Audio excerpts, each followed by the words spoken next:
Hello, Sharif Medawar here, and I want to talk to you about the 10 obstacles that you have to deal with if you want to become successful, if you want to become rich, if you're going to become wealthy and make it in life and in business. Number one is the financial obstacle, the financial block where people don't have education. What I mean by basic education is not just academic or professional education. I'm talking about financial education, understanding what is involved when you're going to purchase a house, what's involved when you purchase a commercial property, what is involved if you're going to do some trading in the stock market, etc. So it's very important to understand and have basic understanding of financial education, the terms, etc. Now, also financial status. If you have a lot of debt, you can't think straight. So that blocks you. You need to write down all your debt, write down about your obstacles and what each obstacle is regarding your credit, maybe the payments coming, maybe the net worth, etc. But don't let that overwhelm your present condition in life.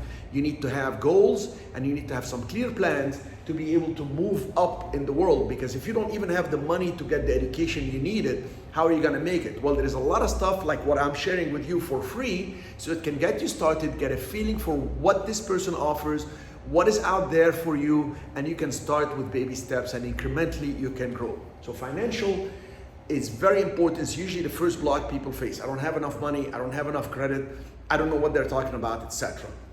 Get the education, improve your status, at least mentally first, and then it becomes real in the real world. Number two, religious and spiritual. Some people tell me, oh, well, you know, I feel that maybe God does not want me to grow. Actually, in the Bible, it said it's easier for the camel to go through the needle eye than to actually, for a rich to go into heaven.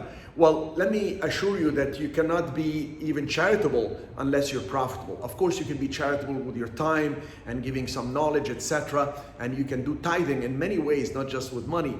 But I'm talking here about really becoming wealthy, because even in the parable of the talents, the person, you know, the parable of the talents, the person who was leaving and left his 3 sons with some money. The first one lost the money, the second one put it right under the ground and then gave it back to the owner, to his father, intact. And the third one invested it and made money and gave the return plus the original principal. And that third one is the one who got more. He who has, more shall be given to him. He who doesn't, whatever he has will be taken away. So God gives you some talents, develops them into skills to be useful, marketable, and profitable skills. And that's what God rewards you and respects you for, actually taking the talents that He gave you so you can actually grow. And in many religions, you have to understand that it's a spiritual thing. I mean, in some religions, I've had people that tell me, oh, you know, I'm a pastor in the church, I don't know if really making money is going to be blessed. Of course it's blessed. There's actually a formula for it. Make the money, give 10% to the poor, give to Caesar 10%, which is the government, the taxes, and then give 10% to tithing and to give tithing. Even the word tithing comes from tenth of what you're making. So they want you to make money, they want you to grow. So it's actually something that is blessed, not something that is cursed. So number 3, mental. Some people have this mental block. And the mental block comes from nomenclatures. What is nomenclature? Nomenclatures is the word definition, the set of words that come with a specific subject matter. Define the words. Understand that word definition could be a huge block when you study a subject matter, or when you ask somebody a question, they start explaining to you things and you don't even understand the words they're using. If somebody tells you, well, you need to make sure you put your check for the earnest money deposit in escrow, so and be very clear with the title company how you want to take title. Now you don't even know what title company is, how to take title is all about, what is an escrow company, etc. Define the words. Every training I do, I go through 4 steps. It's called the DCBA. With the D, I define all the words. It takes an hour and a half, it takes a session or 2 sessions, but once you define the words, you no longer have that mental block. And then number 2, the C for the DCBA, is the concept. I explain why. Why are we doing it this way? Why we're doing storage facilities, or we're doing retail buildings, or we're doing hotels. Then number 3 is the B for the business model. What to do first, what to do next, what to do next. It's like a recipe. If you have a business model, you can do it. You can duplicate it and you understand the words. And number 4 is the A for application for success, for action, for taking action. Because you can have all the knowledge in the world, but if you don't take action, you won't succeed. But it all starts mentally. Some people talked about it, the mindset. You can have all the best mindset in the world. I gotta make it, and all the positive stuff in the morning, but you don't even understand the words. You don't even understand what you're doing. You want to succeed, define all the words regarding a subject matter, and then when you read about it, or when you take a class, or when you ask successful people, next thing you know, it's like you were in a dark room and the light went on. The proof is, have you ever read a paragraph, came to the end of it, didn't even know what you're talking about? What is this? What are they talking about? What am I trying to comprehend here? How come I can't understand it? Well, go back slowly, find the word that you misunderstood, define it in the context it's meant to be, and it's like the light goes on. And that is maybe the fastest way to study. And that's the slow way. That's why people will tell you, oh, you can just study very fast. You can only study fast if you understand all the words. And you think of the execution of what you're studying. So, again, don't worry too much about mental blocks, because if you study the nomenclatures, which is the word definition that come with that specific subject matter, it will open your mind, you will understand it, and you'll be clear about it, and you will gain the knowledge. And the end goal of knowledge is to accurately predict an outcome. When you understand what you're dealing with, you'll be able to predict certain things based on history, based on certain numbers, and based on a trend in the market, which you will grasp and understand, because mentally you gotta get it. So physically it appears in the real world, not just of the physical world, but starts with the spiritual world, mentally, how you actually grasp that subject matter. Okay, emotionally, some people are so concerned about how other people think of them. Sometimes to succeed, you cannot be too nice. Sometimes you have to be aggressive. Sometimes you have to be disagreeable. Sometimes you have to be tougher. Sometimes you have to be disliked by others. And if you're so concerned about society and what others think about you and how they feel about you and all this, you won't succeed much. You have to have very clear vision, you have to go for it, and how to rally people to your goals by understanding their viewpoint, explaining your viewpoint, and find the best way to create an exchange of value for them to rally with you and go with you. If not, cut them off or block them. Because it's very important to understand some people are going to be with you. Those who are with you are what I call your guardian angels. You can actually cooperate with them, exchange value, and grow together. And you're going to have some people trying to fight you. They want to compete with you. And those are the people you want to block or you want to fight. And you have to understand, it's just part of the game. Now, if you have a job and you're in a corporate world and you're getting paid on a salary W-2, you may want to emotionally get along with people and find harmony and agreements and all this good stuff. But in the investment world, when you're going to go out there and conquer the world to get a deal done, to buy a property, to sell a property, to get a contractor, you got to know how to be tough but pleasant, because you can be very friendly but very firm. That's very important. So don't let your emotions get the best of you. You got to be cool, collected, and you have to be very clear on what you do, and don't make quick decisions. Tell people, okay, I'll get back to you on this. Step back, review, see what you need to correct, reconnect with the people, and then correct what's needed and adjust and grow from there. All right, now, next thing is the physical block that you have. Physical block is often you actually don't realize that you have to take relentless action. Not just action once, or I'm gonna make an offer, and you have to come back. Most of my offers were not accepted the first time. Most of the deals have to go back and forth. I've had situations where the seller signed with somebody else and I had to go back and work with them and then try to convince the other person that I will buy it, I'll pay you this to get it from you. And it worked out great. Why? I was relentless in my action. It takes a lot of energy. What does that mean? That means you need to sleep well, you need to exercise often to stay in good condition, good shape, and you need to diet properly. Don't have lunch, a filet mignon, and a glass of wine, and then you're coming in the afternoon to negotiate a deal. You're incoherent. They're gonna have you for lunch. So what you need to do is be physically fit. It requires that physical fitness. Now, what if you are handicapped or you have issues, etc.? I understand that's an obstacle. It is an obstacle for some people. Well, guess what? You work within your power. Then don't make too many deals. Make one at a time. Because physically you can only deal with one thing at a time. That's the physical universe obstacle, right? Physical universe is comprised of 4 things: matter, space, time, and energy. So all these are your obstacles. So you have to understand how much energy you have, how much energy you're willing to expel in one direction. And most people don't assess the effort that is required for something correctly. So what they do is they think it's gonna take X amount of effort, but then they end up having to spend a lot more time, a lot more effort, and that drains them out, and then they give up. Their morale just goes down. Very important. Physical energy will also improve your emotions, because emotions is very connected with motion. Somebody's emotion is down, their motion is low. Somebody is actually active, usually they're more enthusiastic about life. You have to learn how to self-motivate, not wait for the world to motivate you. Very important to have that energy to be able to take action. Number 6, cultural. Some people in their culture, they shouldn't talk about money. I mean, I give the example of in Europe, somebody tells you I'm a painter, you tell them, oh, what do you paint? In the United States, somebody tells you I'm a painter, you can ask them, do you sell your paintings? How much do they sell for? Now, we in the US are very comfortable talking about money. Well, a lot more comfortable than many other cultures.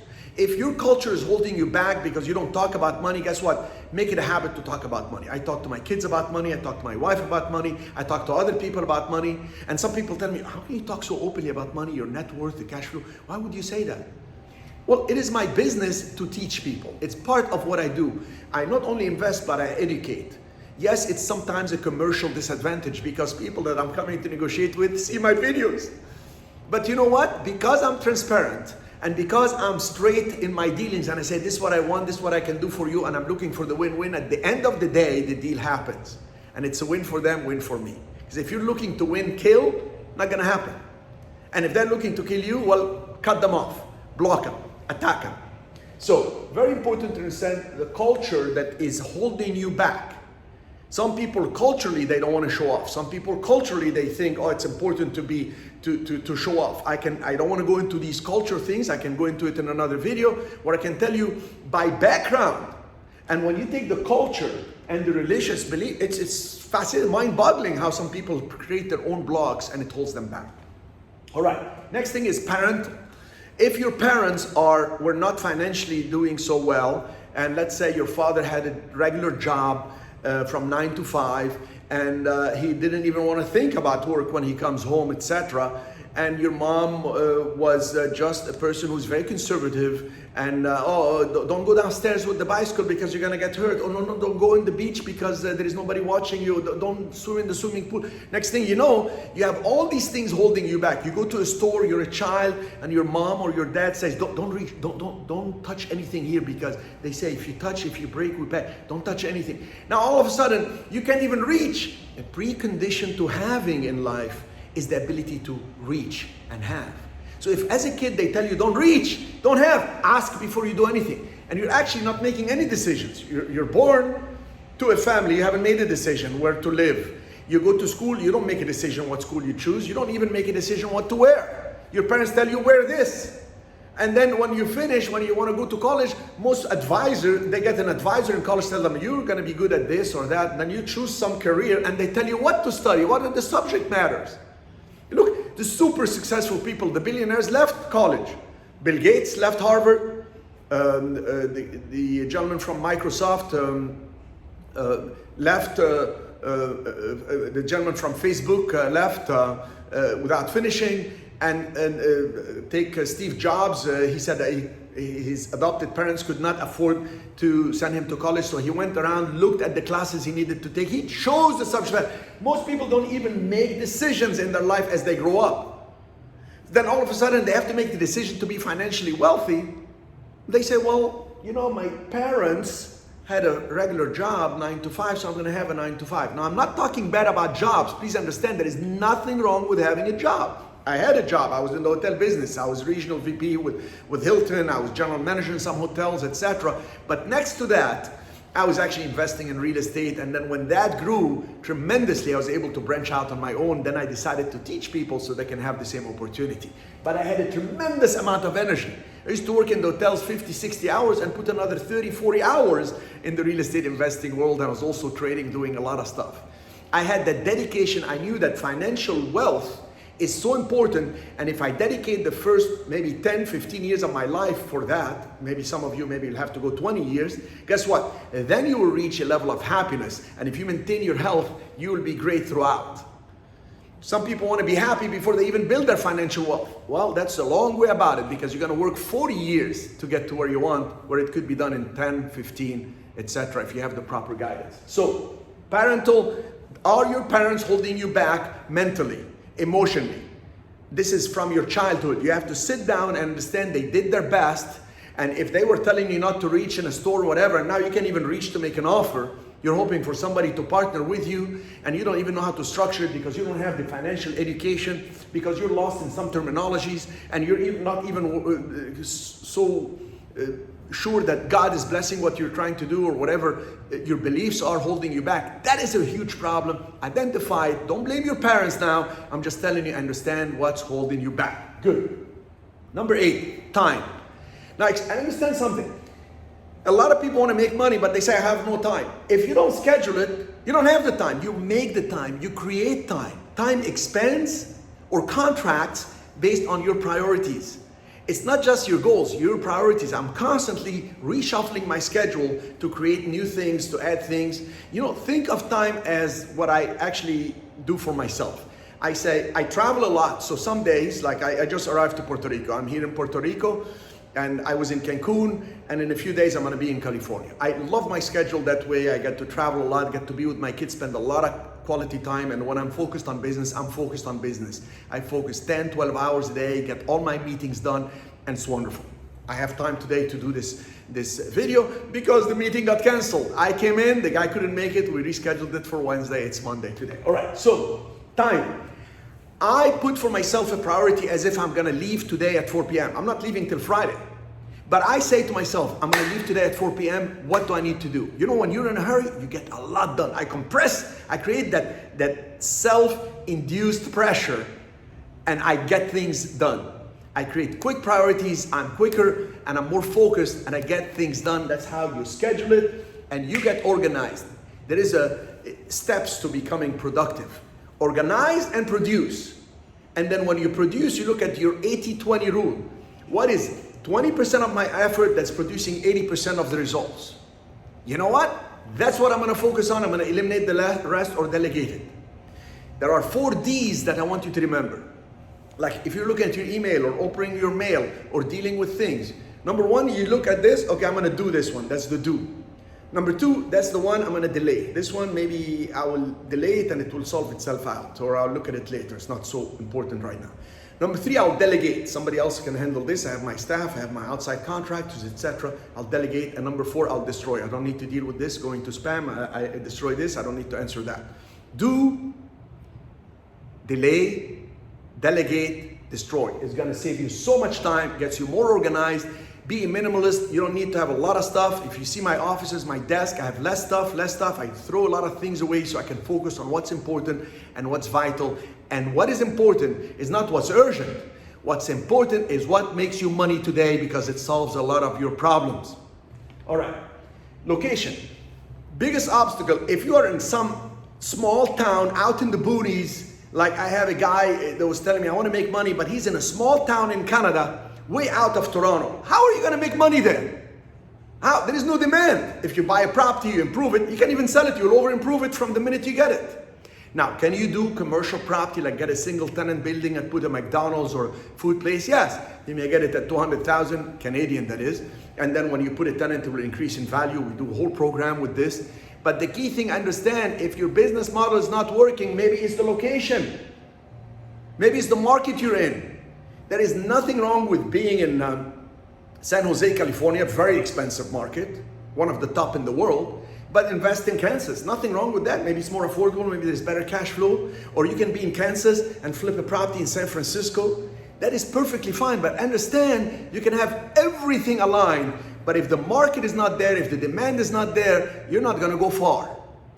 Actually, there are 3 most important decisions in life. Number 1 is where to live and where to invest. Number 2, by the way, so you know, is what to do.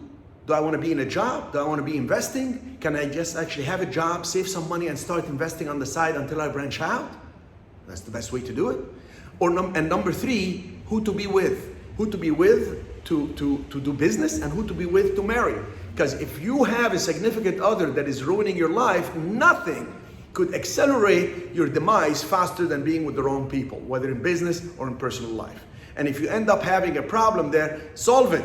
Immediately understand problems are created by people and solved through people, but take responsibility first and then address the issue so you can find the common ground and part ways as positively as possible. If not, no problem. Deal with the negativity and get them out, blow them out of your life. Good. So location, market's very important. Where to live, where to invest, very important things. I live in multiple places and I invest in multiple places, but I have a structure of the right people with me to be able to handle this. Here in Puerto Rico, I have 2 attorneys in the office. I have 2 CPAs, I have a property manager, I have a whole structure of people. San Francisco, I have the same thing. I have architects, I have people who have been with me in my real estate funds for years. In Florida, we have the office for the education. So I have the infrastructure with the right people. And I have a formula for that. We can talk about it later, how to choose the right people, how to grow them. But the most important thing is understand. Make the right decisions about the market. It's going to affect the outcome of your efforts. And number 10, the last one point I want to make is your reality. Some people, reality is, I just have a job. I'm going to have a retirement income. Their reality is to live in the margin of life. They don't have the interest to acquire the knowledge and apply it and build a network of people, because you need these 3 things: knowledge, taking action, and networking with people to build a relationship so you have the right people around you that can help you accelerate your results. When you get a mentor, what are you trying to achieve? You're trying to find out the good shortcut to take, how you can leverage it, and then how you can scale it. If a good mentor can show you that shortcut that you can leverage and scale, you just cut your financial life from 20 years to achieve what you want to maybe 5 years. And if you know how to reinvest in the compounding effect and what time and effort will do for your money, it will be tremendous. Then you reach your 40s, your 50s, your 60s. You can't even believe. You look back, you say, my gosh, I started so little and now it compounded. And the results of my relationship compounding, of my money compounding, my assets where the income increased, where the value of the assets increased, and the debt got decreased because there is inflation. So actually, what I borrowed from the bank, I'm paying it at less, not just less in amount, but less in value. The bank has lost, but I'm paying them as agreed, and I am winning big. And the losers are those who don't understand the 10 obstacles that they're dealing with. Their reality is no commitment. Their reality is, I just want my time because I have my boundaries and I don't work 7 days and I need my free time. I'm not telling you work 7 days. I do, because people work 5, I work 7. That's 40% more power against my competition. Now I enjoy what I do. I mean, I'm not telling you I'm constantly at my desk. I could be with the kids in the boat in Cancun, but I have my phone. If somebody calls me because I have a commercial rental and they're talking to me, if I have a student with whom I have a joint venture agreement, because we do these joint venture structures in my seminar company, in my education company, cmrei.com. And we have all these programs. Somebody calls me, hey, we have a tenant that want to talk on Monday. Can we do this? Yeah, of course. I answer the emails, I answer the texts, I answer the phone calls, and we make deals happen. You can create your own success. Don't wait for it to come. You don't look for opportunities. You create your own opportunities. These are the 10 obstacles that people run into: financial obstacle or block, religious, mental, emotional, physical, cultural, parental, time, location, and the reality is not there. I hope this helps you so you can sit down with yourself and do that self-analysis. And when you create your goals, you understand what you have to conquer, which is yourself first, before conquering that world out there. Thank you. All the best to you, and reach out to us so we can help you get there faster, sooner. We have the shortcuts that you can leverage, that you can actually scale and make the most of your time and your own life. Thank you so much. Sharif Medawar here.